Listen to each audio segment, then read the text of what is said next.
Om Shri Gurubhyo Namaha. It gives me great happiness to be part of this beautiful Vedic Wellness University and to be part of this Vedic culture. It gives me great happiness to be one amongst the lineage of Bharataputras that we all are, that can trace our origins to the Veda Mata, the great mother who stood before time itself. That Veda Mata culture till today lives so beautifully, despite so many onslaughts of invasions onto the land of Bharat. We were ruled by so many foreign rules and different religious fanatical groups. The Vedic culture till today has survived without any formal defense mechanism, any formal propagation. She has regenerated herself. She has given to those who have plundered and stolen from her. She has nourished the world with her wisdom. And that is the glorious Vedic Samskriti that we all belong to and we are custodians of. And we are so humbled to be chosen to share this little pearls from her mighty ocean. Today I've been asked to talk about the origin and evolution of various forms of Indian classical dance from the Vedic period to modern times, about the Guru Sishya Parampara and the changes it has made in the modern day. The beautiful dance forms of India today can owe their origins to the Vedas, as we all may know. In the south, we have Bharatanatyam, Kathakali, Mohiniyattam, Kuchipudi, and many theatre traditions of Yakshagana, Bhagavata Mela, and so on and so forth. In the north, the east, we have Manipuri, Odissi, Kathak, and many beautiful folk forms from Western India, from the Rasas, from the Garbhas, and so on and so forth. And India is abounding in all this rich tradition of dance, which is only music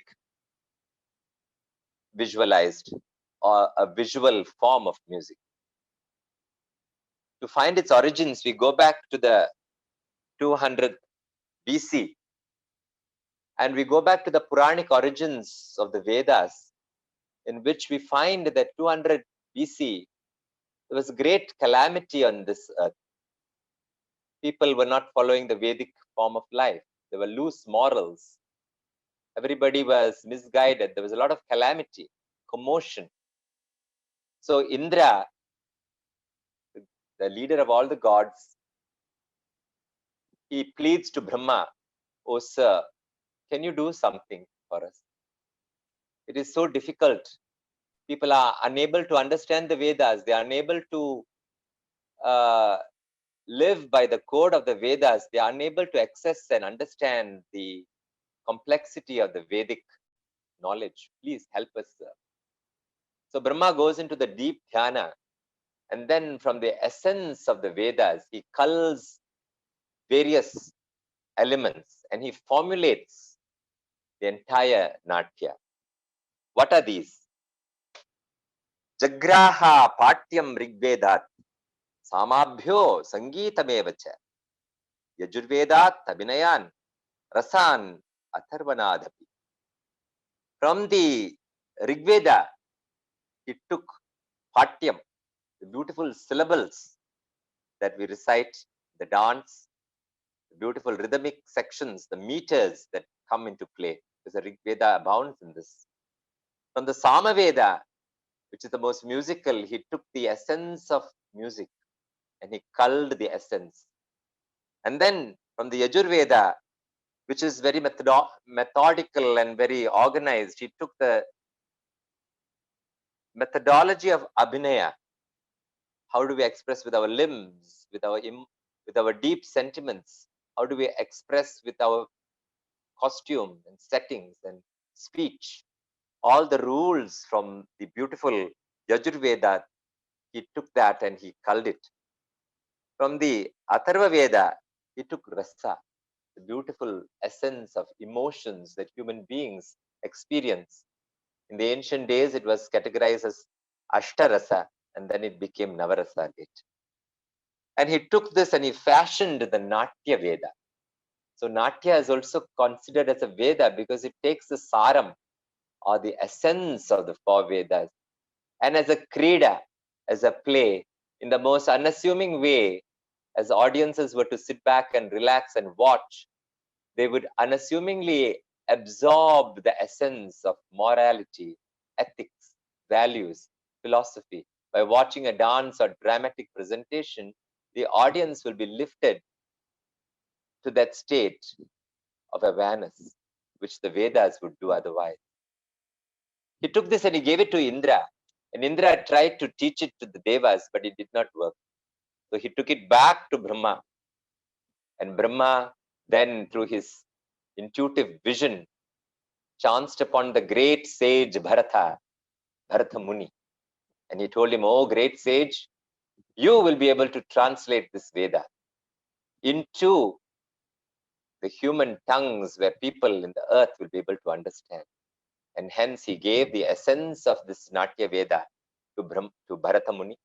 And Bharata Muni gloriously created the Natya Shastra of 36 chapters and 6,000 verses, from the construction of theatre to the beautiful dance and music and everything that can go under the great dramaturgy was fashioned by him, along with 100 sons.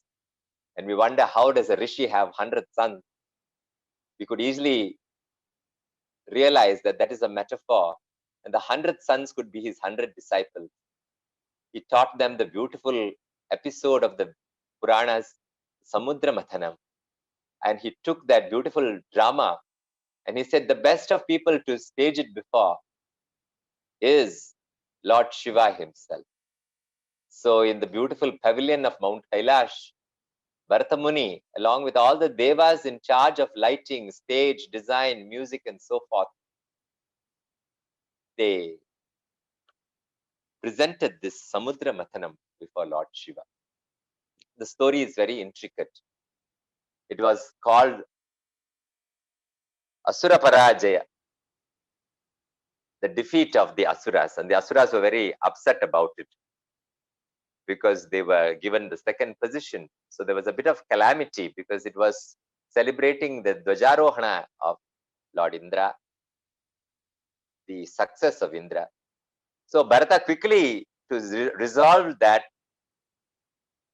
he quickly deflected Asura Parajaya, he said. Parajaya, the defeat of the Devas. He made it sound like that. The great victory of the Asuras. He played with the words and he pacified the Asuras, and they continued to present this beautiful Samudra Mathanam before Lord Shiva. Lord Shiva was thrilled at this beautiful spectacle of a drama, and himself he got up and he demonstrated the beautiful Tandava, and he told Tandu, the great sage, teach this form of Tandava to the sons of Bharata. Incorporate it, O Bharata. Incorporate this beautiful Nritta into this dramatic presentation. It will shine even more and become more appealing. He told Parvati, Devi, the beautiful Lasya, the gentle dance, I want you to teach that to the women of Saurashtra, of Gujarat. And she beautifully taught the milkmaids of Gujarat, of Saurashtra. And that is how this beautiful Natya Veda, Natyotpatti, it came from Brahma to Bharata Muni, and from Bharata Muni back to Lord Shiva himself, who infused it with his energy and his vibration. And like that, so beautifully, it has come down to this earth where we enjoy it. And then through the epochs of time, it has survived till today, changing over the periods of time. Through the yugas, it has changed, but yet holding on to the essence. Now, a very important point and a very beautiful point to remember is the conditions in which this Natya Veda was fashioned. The Natya Veda was fashioned because there was a lack of morality and ethics, and there was pandemonium on this earth. And people could not access the Vedic knowledge. So out of compassion, they culled the essence of the Vedas, Lord Brahma, and the Rishi, the great Bharata Muni, he compassionately made it accessible to human beings to understand in an easily assimilable way through the colorful presentation of dance and theater and drama. And such Vedic truths were made easily understood through the Puranic stories and episodes that we could dance and dramatize. So this is how the intention of such a beautiful work which lives till today. And music and dance, both of them fall into the category of jnana. Sangeeta jnanam, we say. Natya jnanam. Natya and Sangeetam fall in the category of jnana, of wisdom, intuitive wisdom. They do not exist as a bookish knowledge. We cannot learn music, Indian music, through a book. It is not, it is academic to a certain point, but beyond which it sits in the level of intuitive jnana. How do we imbibe this jnana? How do we obtain this jnana? This jnana has to be obtained through two things: through the Guru Kripa, through the Guru Mukham, through the mouth of a Guru, that is mandatory, and through sadhana, that is through the practice of a systematic procedure that will reach us to a siddhi or an achievement. It is very beautiful to see in the iconography of the goddess Saraswati, which we started today. The beautiful Vedic University started with a beautiful prayer to Mother Saraswati. And in the iconography of Saraswati, we find that she holds the veena in a diagonal line. In her right upper hand, she has a japamala, and in her left lower hand, she has a book. Now, the japamala is given predominance and priority by giving it the right hand, and on the level of the Agnya, or the eye of wisdom, this japamala sits, which is repetitive sadhana, repetitive practice. The book, on the other hand, is given the left lower hand and on the level of the stomach. So she is telling us something. She's telling us that while academic and intellectual knowledge would help us to feed ourselves, our stomachs, through a degree, through a vocational knowledge which we procure from a book, the intuitive knowledge that comes from repetitive, from japa, and the category of music and dance also follow this japa, because when we practice the dance, we have to repeat and repeat and repeat certain steps, certain adavus, certain tatkars, certain swarabali varasai we have to repeat in the music, just like we are repeating Om Namo Narayanaya. That same way, the repetitive method of learning brings us to the threshold of jnana. A ragam like Ananda Bhairavi or Todi cannot be learned from a book.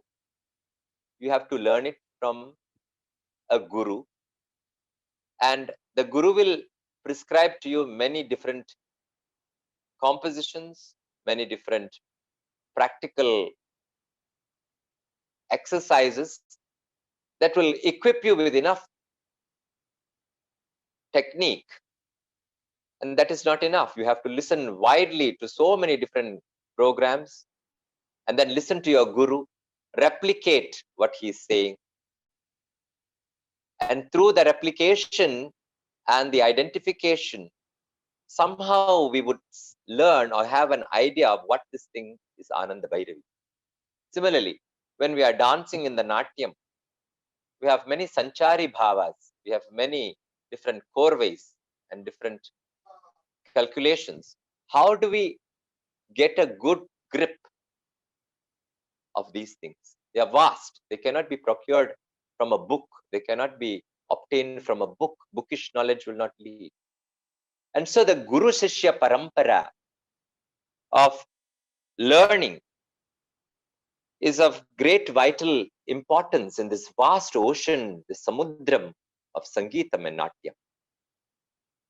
And not only is the Guru Mukham the path of getting it from the mouth of the Guru, this nebulous knowledge, which is very vast, can only be procured also through another marga, which is Guru Seva. This is unknown to the Western world. Certain seva causes certain swayam utpatyate jnana. That jnanam will be born by swayam, by Guru Seva.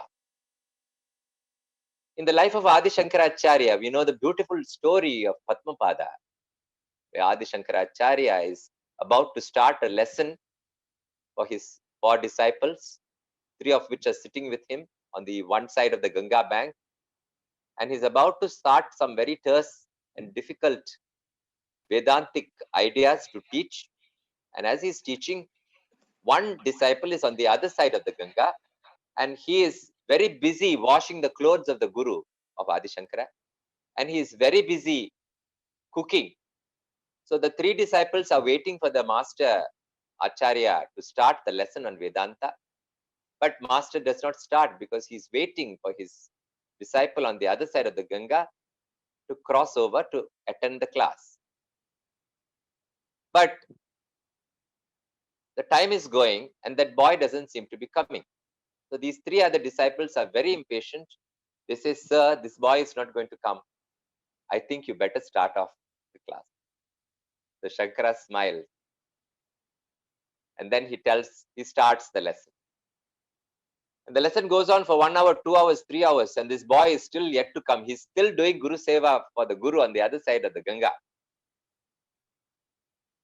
And when the lesson is over, he shouts across the Guru Acharya, Shankaracharya, he shouts across to his disciple, "Hey, Padmapada, come on, tell me what I studied, what I taught all these boys, these 3 boys."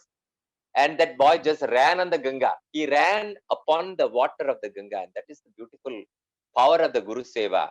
As he placed each foot, a lotus formed.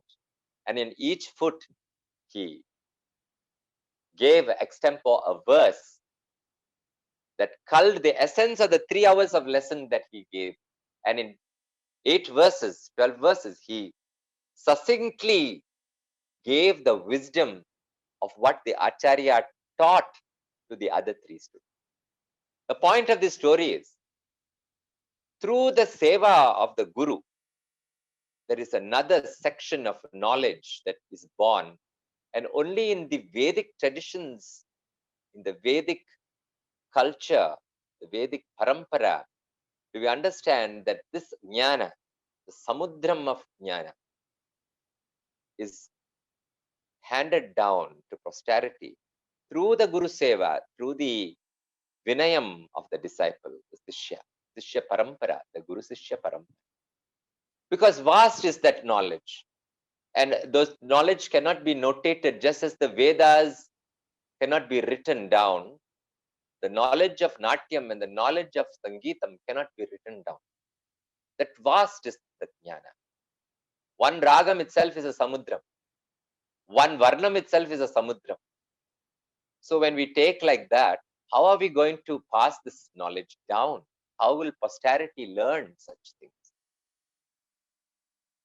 In some cinema films, like the classical film in Andhra, we have the famous Shankarabharanam, that film. You will see in certain scenes how the disciple is serving Shankara Shastri. It's a modern day film, but it culls the Vedic parambriam of how this Sangeetam and Natyam comes down. Unbroken is the tradition from Bharata till today.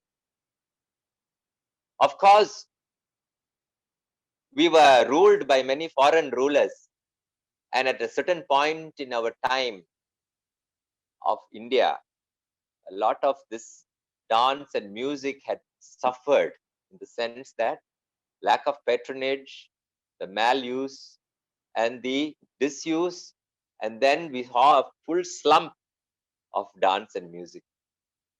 But the Divine Mother, the Veda Mata, she regenerates herself. She somehow brings back to life and resuscitates her Natyam and her Sangeeta. And hence, in the beginning of the 1900s, Bharatanatyam was revived by great stalwarts like Rukmini Devi, E. Krishnayar, and many people. Now, when we come back to the 1900s, we find a beautiful renaissance or a resurgence. And that you will find that in that resurgence, a great divine impetus, a great spiritual background that fires that movement. In Kathakali, for instance, the Raja of Kottarakara had a vision of how the costume and how the dance should look. On the horizon of the sea, he saw that beautiful kiritam and the billowing waves of the ocean as the Kathakali skirt. And he had his vision of how, from the Krishnatam traditions and the beautiful traditions of Kerala, he culled this beautiful form and he formed it. But it came from a vision of Lord Krishna.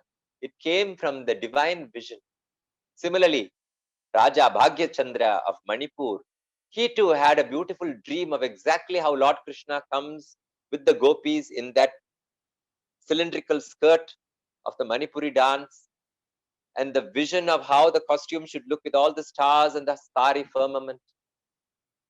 So it was infused.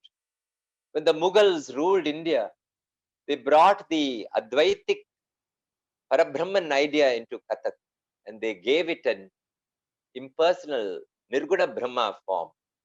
And Sufistic poetry, they infused it with yet another form of spirituality. Rukmini Devi was a devout spiritualist. She meditated deeply in the Theosophical Society, and from deep meditations, she was inspired to refashion and reinvent. Kuchipudi had the great yogi, Siddhendra Yogi, and that great sannyasi had a vision of how this beautiful Bhagavata Melam, the story of Satyabhama, should be enacted with the presence of Lord Krishna.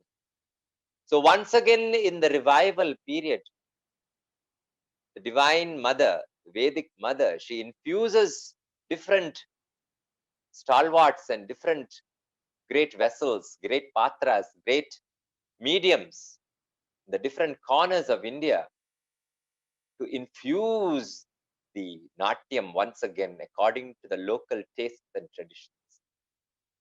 And notwithstanding that, they also borrowed freely from the Western and infused that into the Eastern, made it our own. After all, this whole universe is the dance of Lord Shiva. Angikam bhuvanam yasya vachikam sarvavangmayam. I was telling my students yesterday, this Lord Shiva does not belong just to India. He is Angikam bhuvanam. The whole universe is his dance. When you listen to the Shringarahita, Charana Shringa Nataraja Stotram, that's the beautiful, the first verse says, Sadanchita mudanchita nikunchita padam jala jalanjalita manju katakam. Lord Shiva's leg is one lifted in kunchita padam, pointed and lifted. The other foot is sadanchita, anchitam. It is in a flexed position on the ground. In the Western traditions of dance, we find that they defy gravity and they want to fly. With a pointed foot, they are in the air. Udanchita padam. The Eastern forms, we are grounded with our mother, Bhuma Devi. We dance on her lap. We stamp our feet with Anchita padam. This Lord Shiva is the Lord of all dance, be it East, West, beyond sectarianism, beyond the geography of land and region. That vast is the dance of the Lord. And that is the large Vedic family we belong to. We do not belong to a Vedic family that confines itself to the geography of Bharat. but beyond its confines, where all humanity can drink deep of Vedic wisdom to elevate themselves to that Parajnana. And this music and dance is a beautiful way to reunite. How is it so? The sheer beauty, the aesthetic pleasure, even if you are not spiritual, even if you are not inclined to know anything about spirituality, by watching a dance program, by watching a music program, wow, so madhuram, so beautiful, so enchanting, so enrapturing, so captivating is this dance. Bharatakula bhagya kalike bhavarasananda parinatakaya. Jagadeka mohana kale. Jagat eka mohana kale. This kala is the Jagat Ekam, the singularly enchanting Mohana Kala. Jaya Jaya Rangadi Devate Devi. O Devi of the stage, you, glory to you, who are the Bhagyam of Bharatakula. All those who belong to the Bharata, the family of dances and theatre, to that Bhagyam, the stage goddess is referred to as the Bhagyam. To that stage goddess, we bow. Because without our knowledge, and that was the purpose of the Natya from the time of Bharata, without our knowledge, we are enjoying. How is this so? There's a beautiful description of Saraswati. Sangeetamapi sahityam saraswatya sthanadvayam ekamapata maduram anyata lochanamrutam.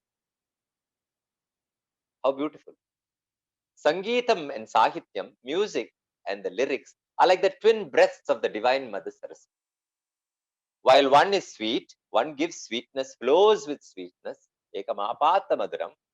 The other one, alochanamrutam. It gives us to ponder. We listen to a beautiful song. Yantaro mahanubhavulu. It's so beautiful. We do not know Telugu. We listen to the Bhagavatar singing. So beautiful. The Madhuram. First, we are enraptured. We are enticed by the beauty. After that, that is not enough. We want to know what it is. Oh, this is what it means. I see. Oh my God, so beautiful. Ah, then the words of wisdom penetrate into our skull, into our brain.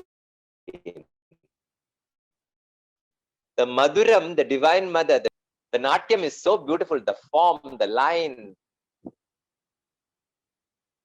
the beauty is so beautiful. What does it mean? The Western audience or the Indian audience will ask the neighbor, do you know what he's telling? What does it mean? Ah, is that what it means? My God, what a beautiful meaning. It takes me so high. It lifts me. So one breast is serving the sweetness, but in that same milk is mixed the Vedantic truth. Tyagaraja sings in the beautiful Kirtanam, Sagasuga Mridangatalam. He says, how beautiful Nigam, Nigama Shirottamu Kalkina. The Nigama Shiras, the Shiras of the Nigama, that is the Vedanta. That Vedantic truths are clothed in Yati, Vishrama, Madhuram of Navarasa, Draksha Rasa, Navarasa. All these beautiful things clothed like the sugar coating of a bitter tablet. And then when we take that sweetness, we forget. And that is the Natyam. That is the beauty of that Natyam. Through the sweetness of the form. And the form itself is divine. When you look at the form, I used to tell my students, in Bharatanatyam or any dance form, the lines are very important. We have perfect lines, the linear quality of dance. And when we analyze what a line is, even if it's a tribhanga in Odissi, it still follows a line. Even if it's a curve, there is a curvature, there's lines that govern that curve. Now, the line, the aesthetic line, and when we study about straight lines, we understand that light travels in a straight line. And light in all cultures is God. God is light. Light is line. Line is dance. Dance is light. Light is God. God is dance. And hence, a perfect dance with beautiful lines is divine. That is the aesthetic pleasure that people, without their knowledge, as Bharata had given this Veda, without their knowledge, they are enjoying a divine vision when the dancer hits the pose of Krishna, or as we just beautifully saw just now, Dr. Sheila Sridhar's beautiful students dancing the beautiful lines of Lord Shiva, we get a vision, and that vision elevates our consciousness. And that is the purpose of this Natya, to bring back our soul to that higher consciousness. And so this beautiful parampara, and in the modern day context, we are now confined to the online platform of teaching. See how the Veda Mata, she penetrates even through the online and she goes beyond all, nothing prevents her. She goes through the technology. Science is not a hindrance to her propagation. She propagates herself so beautifully through the online platforms as well to reach a vaster and wider audience. Today, I teach students in the US and Europe and Australia, sitting in my home. And that is the will of the Divine Mother, her Icha, that this beautiful Vedic knowledge should pass through the portals of time and space beyond. And that is the Shashwatam of Shastram, the Shashwatam of Veda, that it is indestructible, it's Akshara, and it existed before time, and it will continue to exist beyond time. And so hence we have the beautiful Guru Paramparas that come down, and through the Guru Paramparas we have to teach our students what is Guru Seva and Bhavyam, and what is the meaning of service, and what is the meaning of obedience, and what is the meaning of practice, sadhana, what is the meaning of Shraddha. All these beautiful virtues are the vehicles through which the Vedic transmission of Brahma Jnanam through the Natya Jnanam comes. And hence, we are very, very blessed to have this beautiful Vedic Wellness University. It is another will of the Divine Mother, the Veda Mata, that such a university should take place in this universe. And that through this, she will propagate her beautiful, glorious culture, her Samskriti, her beautiful, elevating, soul elevating Shastras of Nada and Nritya, the Akarshana, Utkarshana of their beauty will elevate everyone. And I end my session with a beautiful prayer to that Veda Mata, that she will empower the faculty, and through the faculty, all the beautiful students and souls that will aspire and come thronging like bees to the ambrosia of Vedic Amrita that this university will give to everybody. I pray that in my small way, whatever small help I could help you, you would also seek my assistance in my humble way. And we will beautifully help this world elevate ourselves, and through ourselves, elevate others to a higher consciousness, the purpose of all our birth, the purpose of existence. Hari Om, and thank you.